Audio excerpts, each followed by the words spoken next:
5 hacks a sports psychologist taught me about golf anxiety. So I was having coffee with the sports psychologist just last week. This guy works with professional athletes, tour players, etc. And we got talking about golf anxiety, the yips. First tee jitters, that feeling when your hands turn to jello on a free footer for par. And what he told me completely changed how I think about the mental game. These weren't your typical take a deep breath tips. These were counterintuitive, almost backwards strategies that top athletes use to hack their nervous system. But here's what really got me. He said the average weekend golfer is using completely outdated mental techniques, stuff from the 1980s that's been debunked. And the real kicker, the actual science-backed methods that work, they're almost the opposite of what you've been told. Stick around because hack number 4 is going to sound absolutely insane when you first hear it. But once you understand the neuroscience behind it, you'll never approach a pressure putt the same way again. Hack number 1, the wrong club confidence protocol. Okay, this first one blew my mind. You know that feeling when you're between clubs? Maybe it's 155 to the pin, slight breeze in your face, and you're torn between a smooth 7-iron and a hard 8? Here's what this sports psychologist told me. When anxiety is high, deliberately choose the harder shot. I know, that sounds completely backwards, but here's the science. When you're anxious, your body is already pumping adrenaline. Your muscles are primed for extra power. By choosing the club that requires more effort, you're actually working with your stress response instead of against it. Think about it. How many times have you tried to swing smooth when you're nervous only to decelerate through your impact? Your body is saying go, but your conscious mind is saying easy. And that conflict creates the chunk, the skull, the hostile rocket. Tour pros have known this for years. When the pressure's on, they don't try to calm down, they channel that energy. They'll take one less club and swing harder because it matches their physiological state. But wait, there's more to this hack. The key is what he called commitment confidence. When you choose the harder shot, you have to commit. There's no room for doubt. And that absolute commitment, that's what cuts through the anxiety like a hot knife through butter. Hack number 2, the micro reset protocol. This next one is something I'd never heard before, and apparently it's used by athletes in every sport from tennis to basketball. But the way it applies to golf, pure genius. You've probably heard of pre-shot routines. Take your practice swings, visualize the shot, address the ball the same way every time. Standard stuff, right? Wrong. This sports psychologist said most golfers are missing the most important routine of all, the micro reset between shots. Here's how it works. Every time you put your club back in your bag, every single time, you perform a specific 3-second physical reset. He taught me this exact sequence. Touch your glove Velcro, adjust it slightly, then press your thumb and middle finger together for exactly 2 seconds while taking one breath through your nose. Sounds ridiculous, right? But here's what's happening neurologically. That specific finger pressure, it activates something called the vagus nerve, which is basically your body's calm down switch. The Velcro sound and sensation, that's a pattern interrupt that stops anxious thoughts from spiraling. And the nasal breathing, that activates your parasympathetic nervous system, the opposite of fight or flight. Professional athletes call these anchors, physical cues that trigger a specific mental state.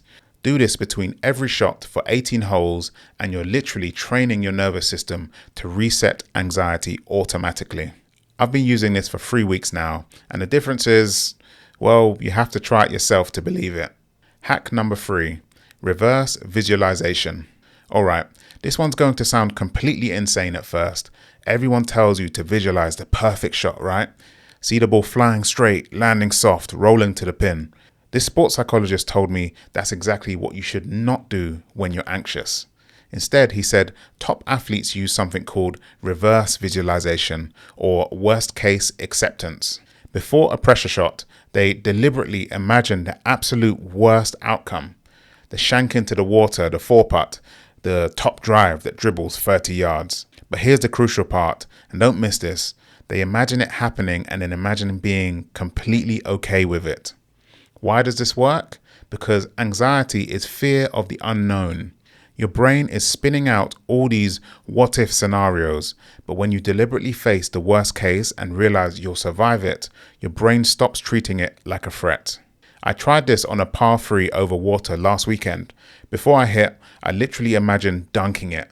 Imagine the splash, the walk of shame to the drop zone, my playing partners give me grief, and then I imagined laughing it off, hitting my next shot stiff, and still making bogey. You know what happened? I strapped it to 8 feet, because once my brain accepted the worst case, there was nothing left to be afraid of. This technique is so powerful that Olympic athletes use it before gold medal performances. But here's what most people get wrong about it. You can't just imagine failure. You have to imagine recovery. Imagine bouncing back. That's what tells your nervous system, even if this goes wrong, I've got this. Hack number 4, the peripheral vision hack. Okay, remember I said this one would sound insane? Buckle up. When you're standing over a crucial putt, where do you look? At the ball, the hole, the line? This sports psychologist said anxiety literally narrows your vision. It's called attentional narrowing. Your visual field shrinks when you're stressed. That's why anxious golfers get so ball bound. They literally can't see the bigger picture. So here's the hack. Before any pressure shot, spend 5 seconds looking at the shot with your peripheral vision. Don't look at the target, look past it. Let your eyes go soft like you're daydreaming. Take in the entire scene, the trees, the sky, other players in the distance, while keeping the target in your peripheral awareness. This does something remarkable to your nervous system. Peripheral vision activates the parasympathetic response. It literally tells your brain, we're safe, we can relax.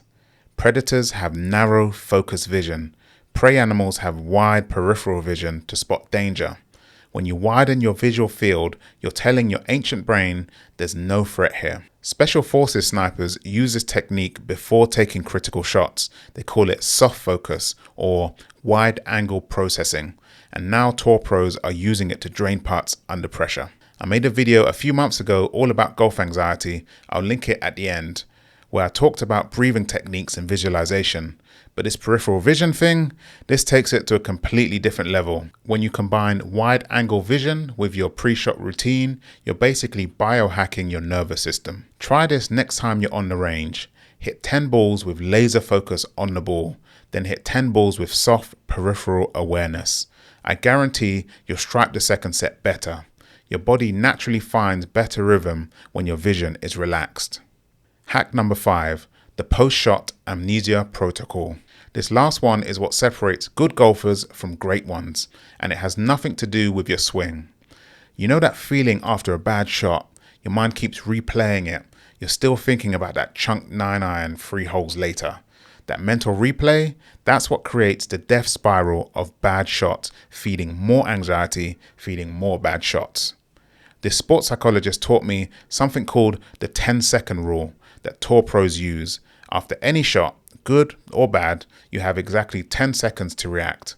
Celebrate, curse, whatever, but at this 10-second mark, you perform a specific mental reset. Here's the exact protocol. At 10 seconds, you say a trigger word. His suggestion was just next. Make a specific physical gesture like tapping your pocket, and then immediately start talking about something completely unrelated to golf. The weather, what you're having for lunch, anything. But here's the neuroscience that makes this work.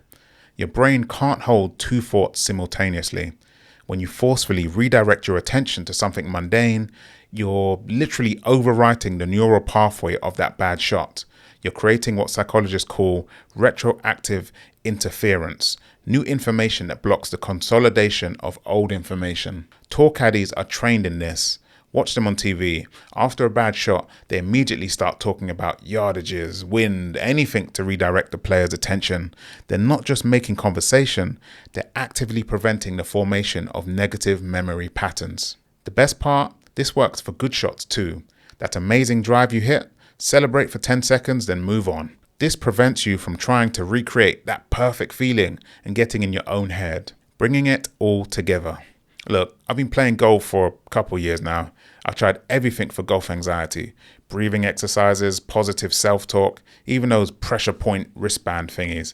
Some of it helps a little, but these 5 hacks, they're operating on a completely different level. They're not about calming down, they're about working with your nervous system instead of against it. They're about accepting anxiety as energy and channeling it into a better performance. And here's something interesting. You know what many tour pros use alongside these mental techniques when they really need to dial in their focus and stay calm under pressure? Natural supplements that support mental clarity and relaxation. That's actually why I started taking PerformZen before my rounds.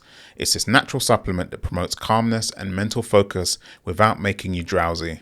The main ingredient is GABA, which is a neurotransmitter that helps keep your nervous system from going into overdrive. There's also L-theanine, which is the same compound that makes you feel relaxed but alert after green tea, plus magnesium and vitamin B6 for cognitive support. I'm not saying it's a magic pill, you still need to work on your mental game. But when you combine these physiological hacks with something that supports your brain chemically naturally, that's when you really start to see dramatic improvements in how you handle pressure on the course. If you want to learn more about PerformZen and how it can help with golf anxiety, head over to performzen.com. We've got a whole section on performance anxiety in sports, and there's good info there even if you decide the supplement isn't for you. And hey, if you want to go deeper into golf anxiety, check out this other video on our channel where I break down the physiological side of the yips and some breathing techniques that complement these mental hacks perfectly. That video's got some solid tips that work great alongside what we've covered today. Until next time, remember, those nerves you feel on the first tee, that's not weakness, that's energy.